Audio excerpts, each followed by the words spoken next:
आज आपण आलेलो आहे आजी दगडू बांगर सामाजिक कार्यकर्ते म्हणजे प्रसिद्ध असे म्हणजे सामाजिक कार्यकर्ते आणि त्यांच्यासोबत आहेत माजी सरपंच आजनवडे गावचे युवराज लांडे आणि केशव गोरे. तर यांच्या गोट्याबद्दल आपण संपूर्ण माहिती घेणार आहेत आणि किती म्हैशी वगैरे तर म्हैशीची जात कोणती ते आपण बघणार आहेत आणि त्यांनी गाय आणलेली कोणती नवीन तिची पण माहिती आपण घेणार आहेत. तर सामाजिक कार्यकर्ते आजी बांगर यांचं सगळं आपण बोलूया. तुमची गोट्याबद्दल थोडी माहिती वगैरे द्या आणि म्हैशीबद्दल थोडीशी माहिती द्या. आमच्या गोठ्यामध्ये सगळ्या 6 म्हशी येतात. मोरा जातीच्या का परत गावठी आहेत 2, एक गिर गाई, एक टोनगापणी. अशा पद्धतीने 6-7 जनावर आहेत सगळी. आणि दूध आमचं जातं ते दत्ता गावारी यांच्या वर्सबाई डेअरी फार्मला आपटाळे या ठिकाणी. जी केशवगिरी ड्रायव्हर आहेत ती दररोज या ठिकाणी गावातून बऱ्याच लोकांचं दूध घेऊन जात असेल. आणि जर कोणाला व्यवसाय करायचा असेल तर दुग्ध व्यवसाय अतिशय चांगला व्यवसाय आहे. मी गेली म्हणजे आमचा वडिलोपार्जित धंदा व्यवसाय हा पहिल्यापासूनचा. आणि आत्ता वडिलांच्या नंतर मी गेली 20 वर्ष हा दुधाचा व्यवसाय करतो. आणि युवकांसाठी एक मार्गदर्शन म्हणजे दूध व्यवसाय हा चांगला पर्याय. तर गोठा दाखवा ना तुमचा आतमधून वगैरे कसं वगैरे कोणती गाय वगैरे आणलेली हे आपण बघू शकता आतमध्ये. इकडून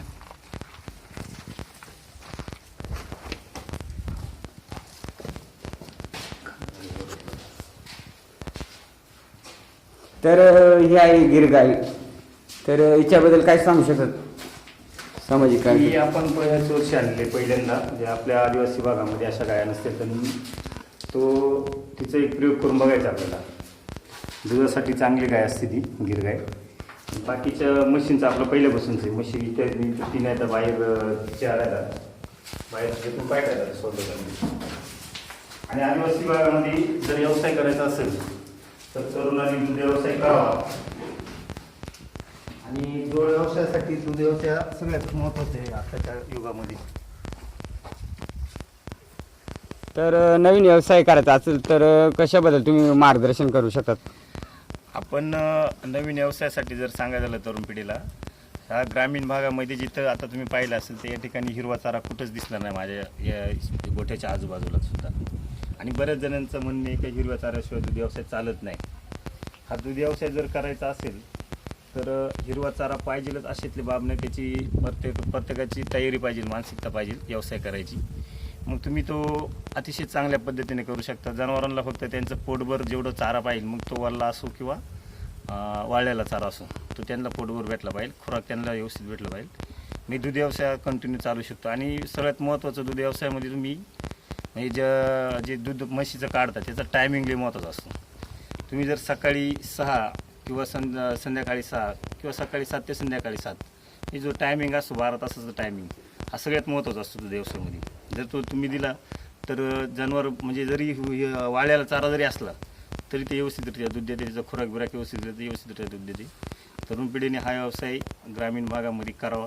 कारण दूध व्यवसाय काळाची गरज आहे ग्रामीण भागामध्ये. आणि सध्या जर परिस्थिती पाहिली नोकरी व्यवसाय नोकऱ्या पाहिल्या तर शिकलेल्या पिढीला सुद्धा नोकरी भेटते नाही. आणि मग दूध व्यवसाय हा बेस्ट पर्याय आपल्या माझ्या दृष्टिकोनातून आदिवासी भागामध्ये. आणि सगळीकडे सुविधा उपलब्ध तुम्ही बघितल्या. तुम्ही माझ्या गोठ्यावरती जवळजवळ याच्यापासून वरती 1 किलोमीटर अंतर माझ्या गोठ्यापासून गावापासून. तरी गाडीवाले रोज येतात.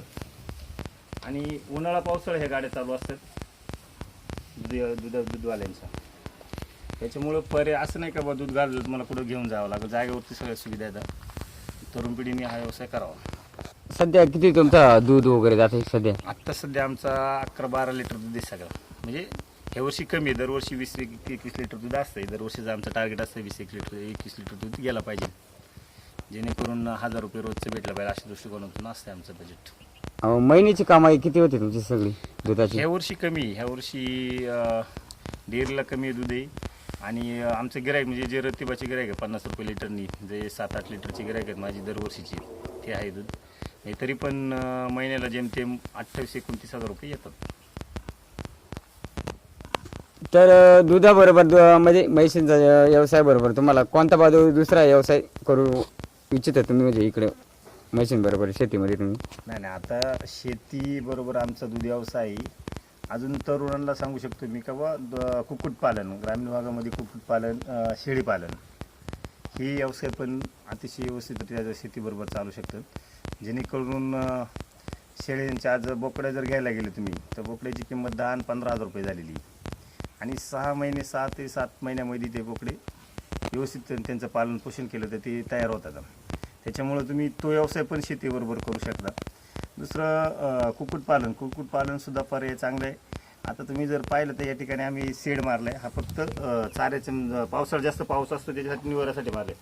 अशा पद्धतीने अगदी कमी बजेटमध्ये तुम्ही शेड मारू शकता आणि शेड मारून जाळी मारली तर त्याच्यात 100-150 कोंबडे तुम्ही पाळू शकतात. गावठी कोंबड्यांचा व्यवसाय चालू शकतो. जेणेकरून या ग्रामीण भागामध्ये जुन्नर तालुका पर्यटन तालुका आहे आणि बरेच किल्ले पण आहेत पर्यटनाच्या दृष्टिकोनातून आणि त्या ठिकाणी पर्यटक जास्त येत असतात पावसाळ्यामध्ये. जर तुम्ही ह्या सीझनमध्ये जर ते कोंबड्या पाळल्या तर 100 पक्षी जरी पाळले तर 700 आणि 800 रुपये एका पक्षीचे भेटतात. गावठीचे काही वेळेस 1000 रुपये पण भेटतात. म्हणजे लाखभर रुपयाचा बिझनेस तुमचा अगदी 2-4 महिन्यामध्ये होऊ शकतो. अशा पद्धतीने पर्याय भरपूर असे पर्याय युवकांसाठी आहेत. आणि ग्रामीण भागामध्ये जे जुन्नर तालुक्यातल्या ग्रामीण भागात बऱ्याच ठिकाणी पर्यटन स्थळे आहेत. त्यामुळे कुक्कुटपालन व्यवसाय पण करावा तरुणांनी. शेळ्यांचा असेल शेळीपालन व्यवसाय, दूध व्यवसाय, जेणेकरून म्हणजे बरेच जणांना वाटते का दूध व्यवसाय चालू शकते नाही, परंतु जर मानसिकता असेल तरुण वर्गाची तर तुम्ही 100% सक्सेसफुल होऊ शकता. तुम्हाला कुठेही व्यवसायासाठी बाहेर जायची गरज नाही. तो आपल्याच गावात राहून, आपल्याच घरी राहून, आपल्याच मातीमध्ये राहून तुम्ही व्यवसाय करू शकता. कार्यकर्ते अजित बांगर यांनी माहिती दिल्यापासून त्यांचं आपल्या यूट्यूब चॅनलच्या वतीने त्यांचं सहर्ष स्वागत. चला मग, धन्यवाद.